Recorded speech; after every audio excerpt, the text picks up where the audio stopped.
नमस्कार दोस्तों, आपका स्वागत है हमारे एक और ब्लॉग में और all in one Prince Saxena YouTube channel पर। आज हम आए हैं ग्वालियर में स्थित लक्ष्मण तलैया के पास में।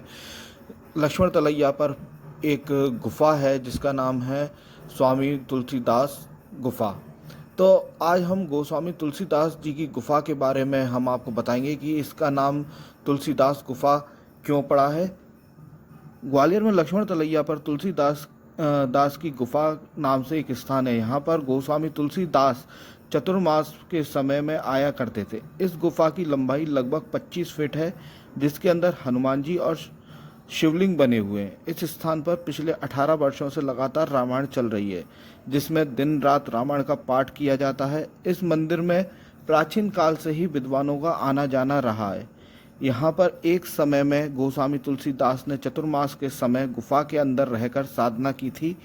तब इस स्थान का नाम गोस्वामी तुलसीदास पड़ा था। गोस्वामी तुलसीदास ने यहाँ पर किया था सत्संग। इस स्थान पर एक बार जब गोस्वामी तुलसीदास ओरछा जा रहे थे, तब वे यहाँ पर कुछ समय के लिए ठहरे थे। यहाँ पर उन्होंने एक संत सभा बुलाई और संत सभा में गोस्वामी तुलसीदास जी ने भक्ति का मार्ग पर प्रवचन दिए। उन्होंने यहाँ पर आकर भक्ति की महिमा बताई। गोस्वामी तुलसीदास उच्च कोटि के राम भक्त थे और उन्होंने भगवान राम के विषय पर अनेक रचनाएं लिखी हैं। जब यहाँ पर सत्संग चल रहा था तो उन्होंने राम एवं उनके जीवन चरित्र और उनकी महिमा के ऊपर संतों के बीच में सत्संग कराया था। तब से लेकर आज तक इस स्थान पर यह महिमा बनी हुई है। अत्यंत प्राकृतिक है स्थान। आप देख रहे होंगे कितने पहाड़ वगैरह हैं। और all in one Prince Saxena YouTube channel से बात करते हुए अमोद कुमार अवस्थी पुजारी ने बताया, ऐसा माना जाता है एक बार ओरछा जाते समय तुलसीदास जी यहाँ तुलसीदास की गुफा में पधारे थे और उन्होंने यहाँ पर सत्संग किया था। इसके बाद से लगातार यहाँ पर संतों का आना जाना होता रहा है। बता दें कि ये स्थान शहर से ऊपर एक पहाड़ी पर है, जो पहाड़ी का नाम है लक्ष्मण तलैया पर स्थित है। ये पहाड़ी शहर से थोड़ी दूर पर है, इस कारण से यहाँ से देखने पर पूरा शहर दिखाई देता है। ये स्थान अपने आप में बहुत ही सुंदर और मनोरम लगता है। तुलसीदास की ये गुफा अपने आप में एक आध्यात्मिकता का स्थान है। स्थान पर गुफा में कई लोग ध्यान और तपस्या करने के लिए भी आते हैं। अब आप देख रहे हैं कि ये 18 फुट लंबी गुफा है। ये एक छोटा सा इसके अंदर वेंटिलेटर है। बाकी बड़ा सांस लेने में भी दिक्कत होती है। यदि आप हार्ट के पेशेंट हैं या आपको थोड़ा सांस लेने में दिक्कत आती है तो आप इसके अंदर थोड़ी देर बस दर्शन करके फटाफट बाहर निकल जाएं। अभी आप जो नाग देवता देख रहे हैं, नाग देवता के बगल से जो आप एक मूर्ति देख रहे हैं दीवार पर लाल रंग की, वो है संकट मोचन हनुमान जी। और उनके बगल से विराजे हुए हैं हमारे गणेश जी। और आप शिवलिंग के बगल से जो महाराज जी का थोड़ा हाथ हटेगा तब आप देखिएगा एक और लाल रंग की मूर्ति है, वो है माता पार्वती। और सामने आपको नंदी जी दिखी जाएंगे। मतलब पूरा परिवार है इनका। साथ में शेषनाग जी भी पधारे हुए हैं। यहाँ पर जो ग्वालियर में अचलेश्वर मंदिर आप लोगों ने देखा होगा, और जो मेरी वीडियोस देख रहे हैं उन लोगों ने शायद सुना हो, ग्वालियर के अंदर एक अचलेश्वर मंदिर है जो कि बीच चौराहे पर स्थित है। ये अचलेश्वर मंदिर से भी पुराना मंदिर है। ये स्वयंभू मूर्ति है, स्वयंभू शिवलिंग है जो कि अपने आप धरती में से निकला है। एक बात और भी हमें यहाँ के जो पुजारी हैं उन्होंने बताया था कि जब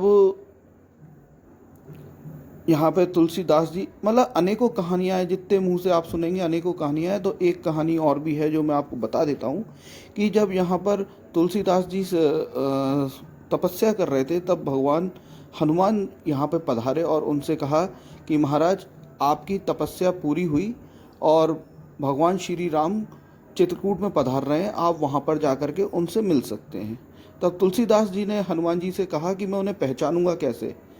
तो हनुमान जी ने उनसे बोला कि महाराज आप मेरे साथ में चलिए और जिनके मैं चरणों में गिर कर के पूजा करूं, आराधना करूं, तो आप समझ लीजिएगा वही भगवान श्री राम हैं। तो ये भी कहा जाता है कि वो भगवान श्री राम का यहाँ पर इंतज़ार कर रहे थे गोस्वामी तुलसीदास जी। यहाँ पे कालीचरण दास जी का एक समाधि स्थल है। कहा जाता है कि उनके बाद में यहाँ पर उन्होंने भी काफ़ी तपस्या करी थी। ये क्षेत्र पूरा किले के अंदर ही आता है, किले की तलहटी में है। असल में ये क्या है, लक्ष्मण तलैया है। लक्ष्मण तलैया क्या किले की तलहटी में ही बना हुआ है। ऊपर पूरी कॉलोनी वगैरह बनी हुई है, लोग बाग रहते हैं। साथ में थोड़ा सा आगे आप चलेंगे तो गोस्वामी तुलसीदास जी की गुफा है।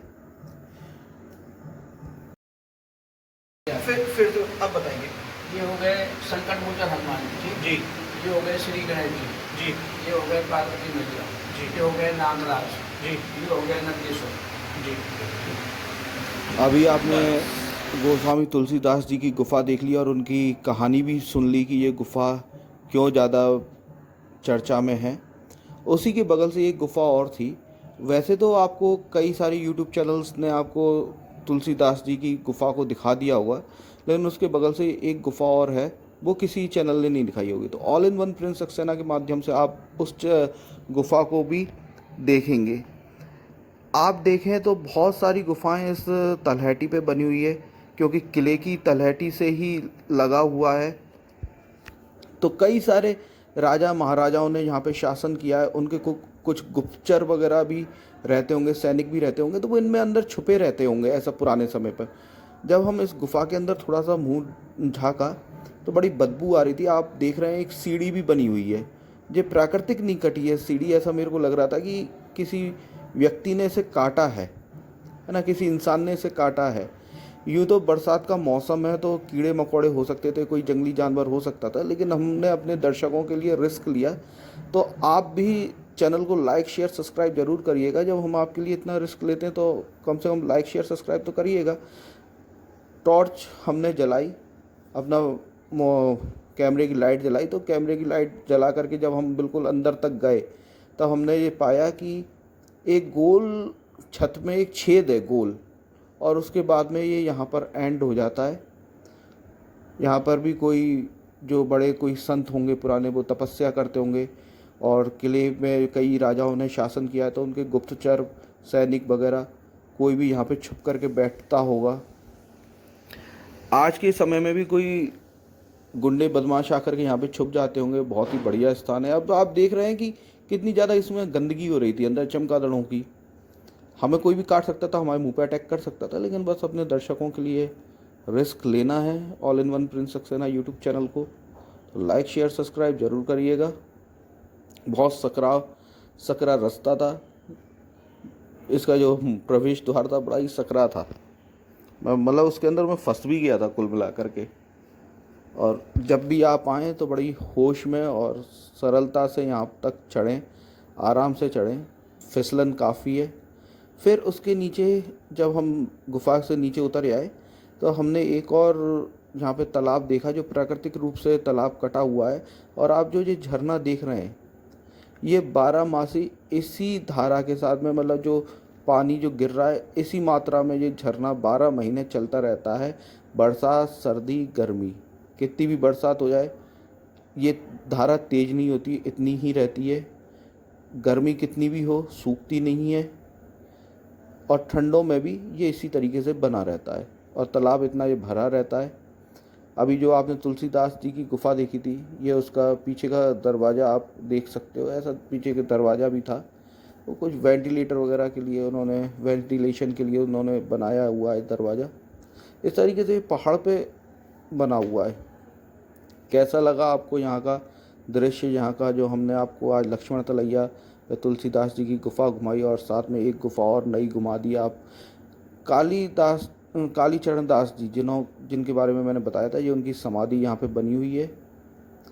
साथ में ही सामने आप जब गुफा के सामने देखेंगे तो वहाँ पे हनुमान जी भी विराजमान हैं, और माता का बना हुआ है मंदिर। और ये आप पढ़ सकते हैं लक्ष्मण तलैया कालीचरण तुलसीदास जी की गुफा, हरियाली अमावस्या, और जब भी इनकी स्थापना हुई थी वो डेट लिखी हुई है। पॉज करके आप पढ़ लीजिएगा। अभी तक के लिए इतना ही। लाइक शेयर सब्सक्राइब ज़रूर करिएगा। धन्यवाद। आपको बहुत ही बेहतरीन क्वालिटी का वाटर आरओ बनवाना है तो हमें संपर्क करें 8357923244 पर, अक्षता एक्वा पर। हम बहुत ही रीज़नेबल प्राइस में आपको आरओ बना करके देंगे। आप हमारे आरओ को जो कैंट के 15,000 16,000 रुपये के जो इतने महंगे महंगे ब्रांडेड आरओ आते हैं, उनसे आप हमारे आरओ को कंपेयर करिएगा, उससे 21 22 23 24 बैठेगा। हम इतनी बेहतरीन क्वालिटी का आपको आरओ असेंबल करके देखेंगे। हमारी सर्विस पूरे ऑल ओवर इंडिया में है। यदि आप कंपनी के महंगे स्पेयर पार्ट्स से भी परेशान हैं तो आप हमसे स्पेयर पार्ट्स भी मंगवा सकते हैं। तो शानदार आरओ लगवाने के लिए हमें कॉल करें अक्षता एक्वा पर, और वीडियो को लाइक शेयर सब्सक्राइब जरूर करिएगा। धन्यवाद।